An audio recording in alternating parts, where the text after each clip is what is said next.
예, 여러분 안녕하십니까? 오늘 모처럼 만에 영상을 하나 작업을 하게 됐습니다. 오늘 아침에 메일이 하나 왔는데 풀리지 않는 문제로 질문 드립니다. 이렇게 되어 있고요.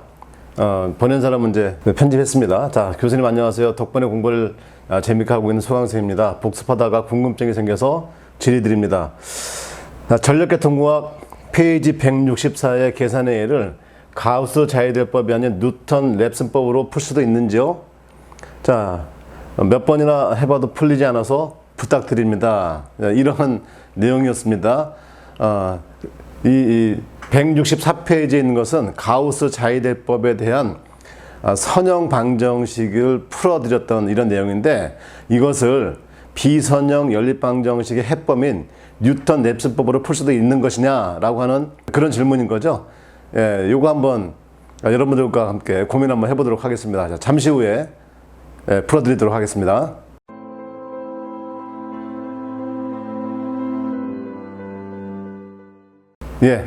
질문하셨던 내용이 요 문제죠. 자, 4x1 플러스 x2는 6, 그 다음에 x1 플러스 2x2는 5인데 x1의 초기값과 x2의 초기값은 각각 0이다. 자, 이렇게 되었을 때 이것을 뉴턴 랩슨법으로 풀면 어떻게 되느냐, 이런 문제였습니다.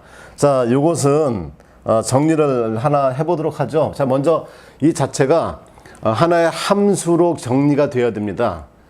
왜 뉴턴 랩슨법이라고 하는 것은 이 자코비안 행렬을 정의를 해줘야 되기 때문에, 자코비안 행렬을 정의를 하려고 하면 어느 함수로 정리하고 그 정리된 함수가 그 함수를 구성하고 있는 인자로 편미분이 되느냐, 그게 핵심이 되기 때문에, 따라서 이것은 F1은 X1과 X2로 구성되어 있는 함수고, 이것이 4X1 플러스 X2, 그 다음에 어떻게 돼? 6이 넘어가줘야 함수가 되는 거죠. 6 이퀄 제로. 이렇게 되는 하나의 함수. 그 다음에 F2는 역시 X1과 X2로 구성이 되어 있고, 그 다음에 X1 플러스 2X2, 그 다음에 넘어가면 5가 넘어가면 이렇게 함수가 되어 있습니다. 뉴턴 랩슨법의 핵심은 무엇을 구하는 것이 핵심이라고 얘기 드렸냐면 편차를 구하는 게 핵심이었죠. 그래서 이 편차라고 하는 것 자체가 어떻게 정리되냐면 자코비안의 역행렬에 그 다음에 디폴트 값, 함수 값이 들어가 줘야 된다, 이렇게 설명을 드렸었죠. 자, 그러면 자, 여기서 이제 첫 번째 편차를 구해 보겠습니다. 자, 편차를 구하려고 하면 먼저 자코비안 행렬을 구해야 되겠죠. 자, 이 자코비안 행렬은 뭐라고 했습니까? 그 행렬을 구성하고 있는 인자들로 각각 편미분한 행렬, 그게 바로 자코비 행렬 또는 이제 자코비안이다, 이렇게 말씀드렸었죠. 그럼 먼저 이 F1을 X1과 X2로 각각 편미분하겠습니다. 먼저 X1으로 편미분하면 얼마가 나옵니까? 4만 나오죠. 그 다음에 X2로 편미분하면 1이 되겠고, F2라고 하는 함수를 X1으로 편미분하면 얼마 나와요? 1만 나오죠. 다 미분이 안 되니까. 그 다음에 X2로 미분하면 어떻게 돼요? 다 미분 안 되고 2만 나오죠. 이렇게. 그래서 자코비안 행렬은 뭐 어렵지 않게 구해지죠. 다행스럽게 요 뒤에가 또 하나 어떤 그 인자를 구성하고 있는 X1이나 X2에 연관된 식으로 되어 있지 않죠. 자, 우리가 이제 구하고자 하는 건 뭐냐면 역행렬이죠. 자, 역행렬은 이 부분에 대한 역행렬이니까 우리 2/2는 많이 하셨죠? 다 알고 계시니까 AD-BC분의 1, 즉 절대값분의 1 이렇게 되는 거죠? 그러면 AD 8 마이너스 BC, 그러니까 어떻게 돼? 7분의 1에 위치만 바꿔주면 되죠? 그래서 2하고 4, 부호를 바꿔줍니다. 마이너스 1, 마이너스 1. 이렇게 구하면 이게 바로 자코비안의 역행렬이다, 이런 말이 되겠고요. 자, 두 번째, 이제 뭘 구합니까? 이제 디폴트 값이죠. 진짜 함수 값이 되는 겁니다. 이 초기 값으로 이 함수 값을 정의를 해야 되겠습니다. 자, 그러면 X1 초기값 0, X2 초기값 0을 각각 넣어보겠습니다. F1 함수에 넣으면 0, 0, 그러니까 얼마가 돼요? 마이너스 F1과 F2의 함수 값은 첫 번째 마이너스 6, 그 다음에 0, 0 집어넣으니까 어떻게 돼? 마이너스 5가 나오는 겁니다. 자, 그래서 세 번째, 그래서 편차를 구하면 여기 있는 것처럼 요 자코비안의 역행렬에, 자, 먼저 마이너스, 이거 까먹으면 안 되죠. 그 다음에 7분의 1, 그 다음에 역행렬 2, 마이너스 1, 마이너스 1에 4. 자, 여기에다가 디폴트 값 마이너스 6하고 5를 집어넣어주면 되는 겁니다. 자, 이거 계산해 보겠습니다. 자, 이렇게 하면 자, 마이너스 7분의 1을 먼저 놔두고 그 다음에 자, 2, 6에 12 마이너스 12 그 다음에 플러스 5 그러니까 어떻게 돼요? 마이너스 7이 되겠고 그 다음에 플러스 6에 마이너스 20 그러니까 얼마? 마이너스 14 이렇게 되죠? 이렇게 되면 마이너스 다 없어질 것이고 그 다음에 7분의 1이 들어가면 위에는 얼마가 됩니까? 1 밑에는 2 이렇게 나오죠. 자, 그러면 1과 2 물론 우리가 답은 수업 시간 했기 때문에 1과 2라고 하는 값을 알아요. 그렇지만 1과 2라고 하는 값을 알지만 이 값을 바로 이 해다 이렇게 얘기할 수는 없어요. 왜? 결국 반복법이기 때문에 이 편차가 허용 편차 안에 들어와야 되는 거예요. 안에 들어와야 돼요. 그러면 허용 편차라고 하는 것은 우리가 x1의 n이다 라고 하면 x1의 n 플러스 1의 값에서 x1의 n 값을 빼준 것이 이 절대값이 어떻게 돼? 허용 오차 안에 들어와야 된다는 말이죠. 자, 이 문제에는 허용 오차가 얼마다라고 주어져 있지 않으니까 예를 들어서 우리가 허용 오차를 얼마로 보냐면 10의 마이너스 4승으로 봅시다. 쉽게 10의 마이너스 4승으로 봅시다. 자, 그럼 x1에 자, 지금 이제 이 값이 나왔으니까 이 편차가 나왔죠. 이제 편차 나왔으니까 이제 뭘 구해야 돼요? x1의 초기 값이 아니고 어떻게 x1의 첫 번째 값을 구해야 되죠. 따라서 자, x1의 첫 번째 값은 x1의 초기 값 플러스 편차 이렇게 될 것이고 그 다음에 x2의 초기 값도 첫 번째 값도 x2의 초기 값 플러스 dx2 이렇게 될 겁니다. 그러면 x1의 초기 값을 얼마로 봤습니까? 0 플러스 편차가 얼마 나왔어요? c가 1. 자, 여기도 0 플러스 편차가 얼마? 2. 따라서 1과 2가 나왔죠. 그러면 자, x1의 첫 번째 값과 x2의 첫 번째 값이 나왔으니까 이 값을 대입할 때 어떻게 하면 되겠습니까? 자, x1의 초기 값에 대해서 x1의 첫 번째 값 마이너스 x1의 초기 값 이 값을 구해보는 거죠. 그러면 x1의 초기 값은 아까 얼마였냐면 0. 그 다음에 x1의 첫 번째 값은 1. 그 다음에 x1의 초기 값 0. 이렇게 되니까 위에는 1, 밑에는 0. 분모가 0이에요. 얼마가 돼? 무한대가 되죠. 따라서 이 자체 값이 무한대가 되니까 편차 안에 들어올 수가 없는 거죠. 그러니까 이건 답이 아니다 이런 말이에요. 그러니까 우리가 알고 있는 요 값이 나왔다 하더라도 요 값은 이 프로세스상 답이 아니다 이렇게 보셔야 되는 겁니다. 그럼 그 다음 어떻게 해야 되느냐? 그러면 한 번 더 해줘야 되겠다. 한 번 더 한번 해보겠습니다. 그러면 다행스럽게 이 자코비안이라고 하는 것은 아까 얘기한 것처럼 x1, x2 이런 값으로 구성되어 있지 않으니까 이 값은 어떻게 해요? 이건 픽스가 되는 거예요. 픽스고 그 다음에 네 번째 다시 함수값 그죠? 함수값을 한번 다시 구해보겠습니다. 그러면 함수값은 원래 있던 함수에다가 이제 0이 아니고 얼마를 대입해 준 거예요? 1과 2를 집어넣는 거죠. 그러면 자, 여기다 1과 2를 집어넣으면 이 함수값이 얼마 나와? 0. F1의 첫 번째 함수값은 0. 그 다음에 두 번째 함수값은 또 1과 2를 집어넣으니까 합이 0 뜨는 0. 예, 이게 0이 나옵니다. 0. 그러니까 이제 함수값이 0이 나왔다 이런 말이에요. 그러면 이제 다시 우리가 또 뭘 해줘야 됩니까? 이제 다섯 번째가 바로 뭐냐면 또 편차를 구해줘. 그래서 c equal 마이너스 j 인버스 1에 d 이렇게 되니까 자, 이 자코비안의 역행렬은 그대로 뭐 변함이 없죠. 그 다음에 2 마이너스 1 마이너스 1에 4 이게 돼 있고 함수값이 얼마가 돼? 0이 되는 거예요. 0. 그러니까 이건 계산 하나만 하나 0 0 0 0 이렇게 되죠. 그러니까 이 전체 값이 얼마 되는 겁니까? 그냥 바로 0하고 0이 되는 거죠. 0하고 0. 예. 그래서 x1의 편차값도 0, x2의 편차값도 0 이렇게 되는 거죠. 예. 그러면 다시 어떻게 해야 돼? 요 값을 다시 구해 봐야 되겠죠. 그러면 자, x1의 두 번째 값 이것은 어떻게 됩니까? x1의 첫 번째 값에다가 편차 이렇게 되니까 x1의 첫 번째 값이 얼마였어요? 1. 편차가 얼마예요? 0. 그러니까 다시 1이 되겠고 자, x2의 두 번째 값도 x2의 첫 번째 값에다가 dx2 이렇게 되니까 x2의 첫 번째 값이 얼마였어요? 아까 2. 편차는 얼마? 0. 그러니까 그대로 2가 나오는 거죠. 자, 이것을 가지고 또 허용어체 들어오느냐 봐야지.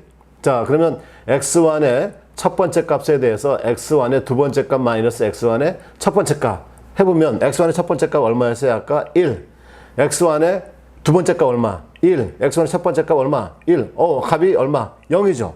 0이니까 아까 편차를 10에 마이너스 4승으로 했으니까 당연히 이 식이 성립되는 겁니다.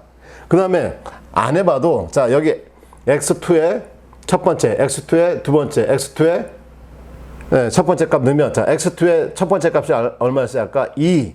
x2의 두 번째 값 얼마 나옵니까? 2. x2의 첫 번째 값 얼마? 2. 결국 얼마 이것도? 0.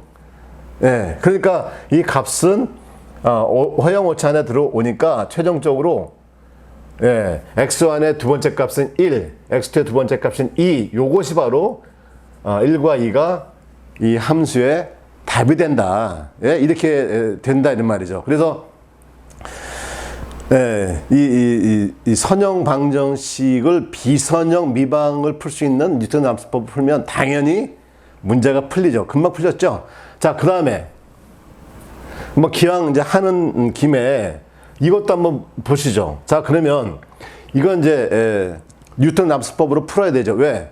비선형 연립방정식이 되기 때문에. 그러면 이 비선형 연립방정식에 대한 해법으로 선형 연립방정식을 푸는 가우스 자이들법으로 이 문제 풀 수 있을까?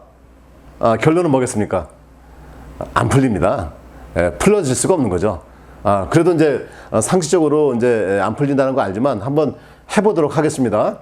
x1의 초기 값이 3이고 x2의 초기 값은 2다 이렇게 되어 있습니다. 2다.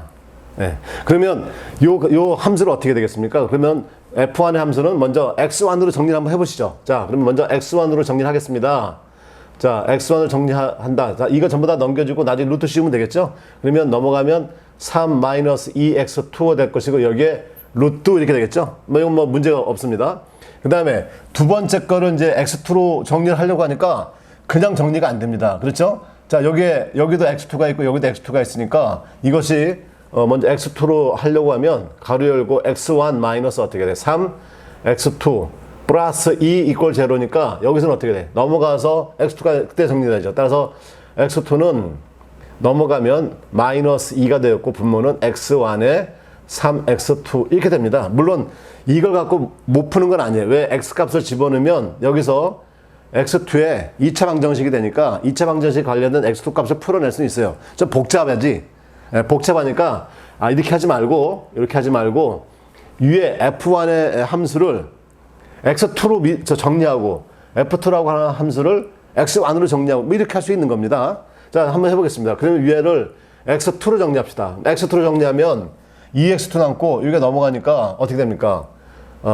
3 마이너스 x1의 제곱 이퀄 뭐가 돼? 2x2인데 x2만 남겨두면 어떻게 해? 여기에 2분의 1 이렇게 되겠죠. 자, 밑에 것도 x1으로 정리할 수 있죠. 그러면 전부 다 넘어가서 x2로 나눠주면 되는 거야. 그럼 결국 x1은 3x2의 제곱 마이너스 2, 그 다음에 어떻게 됩니까? x2 이렇게 되겠죠. 이렇게 이렇게 됩니다. 자, 그러면 이제 x1과 x2로 정리가 됐고, 자, 그랬을 때 이제 한 번씩 반복을 해보겠습니다. 자, 먼저 x1의 초기 값이 아까 3이었고 x2의 초기 값이 3이었으니까 이제는 어떻게 돼? 여기에 x1을 먼저 넣어줘야 되겠죠? 그래 x2를 구하는 거야. 그래서 x2에 3을 집어넣습니다. 3 넣으면 어떻게 돼? 3, 3은 9, 3 마이너스 9니까 마이너스 6, 마이너스 6을 2로 나누니까 마이너스 3 되겠죠? 그래서 x2의 첫 번째 값이 얼마냐면 마이너스 3이 나오죠. 자, 마이너스 3을 나온 것은 어떻게 돼? 여기다 집어넣습니다. 그러면 3, 3은 9, 3, 9, 27. 27 마이너스 2니까 25. 밑에는 마이너스 3. 그러니까 마이너스 3분의 x1의 첫 번째는 마이너스 3분의 25 이렇게 되겠죠? 그럼 이 값은 계략 얼마 나옵니까? 마이너스 하고 25 나누기 3이니까 3, 8에 24. 1 남고 1.03 이렇게 되겠죠? 그래서 8.0333 이렇게 쭉 나갈 겁니다. 뭐 계략 8로 봅시다. 계략 8. 자, 그 다음에 이 8 나온 거를 8로 정리를 합시다. 마이너스 8. 마이너스 8로 나온 거는 이제 어떻게 돼? 다시 또, 이제 x2 값을 구해야 되죠. 그래서, x1에 8 나온 것을 여기다 다시 집어넣습니다. 그럼 8 넣으면 8, 8에 64. 3 마이너스 64니까 61. 계략 60으로 잡고 2로 나누니까 어떻게 돼? 마이너스 30 정도 되죠? 따라서 x2의 두 번째 값은 약 마이너스 30이다. 이렇게 봅시다. 그럼 마이너스 30이고, 그 다음에 여기다 또 집어넣어야 되겠죠. 그러면 30의 제곱이니까 900, 900 곱하기 3, 2700, 2700 마이너스 2, 그냥 2700으로 봅시다. 밑에가 30이니까 30분의 2700 얼마예요? 약 90 정도 되는 거지. 90. 그러니까 x1의 두 번째 값은 90 정도가 나오는데 그 값이 어떻게 돼? 마이너스죠. 왜? 이 x2 자체가 마이너스니까 위에는 양수밖에 나올 수 없지만 밑에 x2가 마이너스가 들어가니까 x1은 마이너스 될 수밖에 없어요. 자, 이렇게 계속 이제 풀어나가면 되는데 한번 잘 보셔야 됩니다. 이제 x2 값에 x1을 집어넣을 건데 x1은 점점 커지고 있죠. 값 자체가 커지는데 어떻게 마이너스로 커지는 거야. 마이너스로 커지는데 그걸 제곱한 다음에 앞에 또 마이너스 씌우니까 어떻게 돼? 계속 마이너스죠. 그러니까 이건 어떻게 마이너스 값으로 계속 커지는 겁니다. 마이너스 값으로. 그 다음에 요 밑에도 봐. 이제 x2 값을 구하기 위해서 x1을 집어야 되는데 x1 구하기 위해서 그럼 x2 값 집어넣으면 이건 어떻게 돼요? 무조건 양수죠. 양수로 어떻게 돼? 점점점 커지고 있잖아요. 계속 커지고 있어. 근데 밑에는 또 어떻게 돼? 또 마이너스가 나오거든. 마이너스가. 그러니까 요 밑에 것도 어떻게 돼?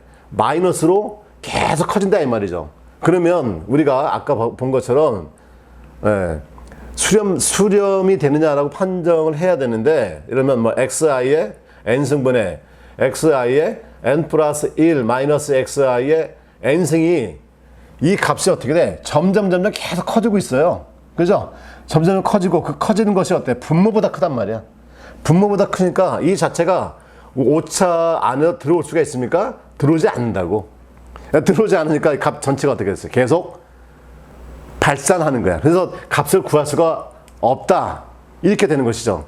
자, 이것은 뭐 상식적으로 금방 이해가 될 수 있어요. 왜 그러냐면 우리가 이제 함수를 봤을 때 하나의 함수가 비선형 함수다라고 하면 그래서 비선형 함수가 이렇게 와서 계속 올라가고 어떤 함수는 비선형 함수로 와서 이렇게 해서 계속 내려간다고 하면 이 두 개의 공통되는 값을 찾을 수 있습니까? 찾을 수가 없죠. 그러니까 공통되는 값이 만들어지지 않는 거예요.